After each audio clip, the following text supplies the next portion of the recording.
దేశ చరిత్రలోనే అతిపెద్ద మానవ తప్పిదం అట. ఈ యొక్క కాళేశ్వరం అనేది దేశ చరిత్రలోనే అతిపెద్ద మానవ తప్పిదం అట. సరే, కొంచెం రేవంత్ రెడ్డి గారు నీళ్ళు మీకు కూడా పడ్డట్టునే నోటికి ఎంత వస్తుందో అంత మాట్లాడుతూ ఉన్నారు. దేశ చరిత్రలోనే, భారతదేశం చరిత్రలో అంటే ఈ 75-76 ఏళ్ళ ఈ స్వతంత్ర భారతదేశంలో ఇన్నేళ్ళు అవుతుంది మన దేశం ఏర్పడి, దేశ చరిత్రలోనే అతిపెద్ద మానవ తప్పిదం అంటే మరి వారికి ఏ శిక్ష వేయాలి? ఇప్పుడు కేసీఆర్ గారికి ఏ శిక్ష వేయాలి చెప్పుండ్రి?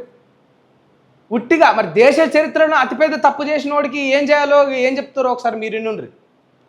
చేసిన తప్పును ఒప్పుకొని క్షమాపణలు చెప్పాలట. మీరు చెప్తున్నారు దేశ చరిత్రలోనే అతిపెద్ద తప్పు చేస్తే తప్పును ఒప్పుకొని ఉట్టి క్షమాపణలు చెప్పి పోవాలా? నిజంగా మీరు అన్నట్టు దేశ చరిత్రలోనే అతిపెద్ద తప్పిదమే అయితే దానికి ఇంత చిన్న శిక్షణ, లేకపోతే నిజంగా దేశ చరిత్రలో అంత పెద్ద తప్పేం చేయలేదు, కేవలం ఇదంతా మీ ఉత్తమాటలే, జస్ట్ క్షమాపణలు చెప్పి తప్పుకునేంత తప్పే చేసిండా? ఈ రెండిట్లలో ఏది నిజమో మీరే చెప్పుండ్రి.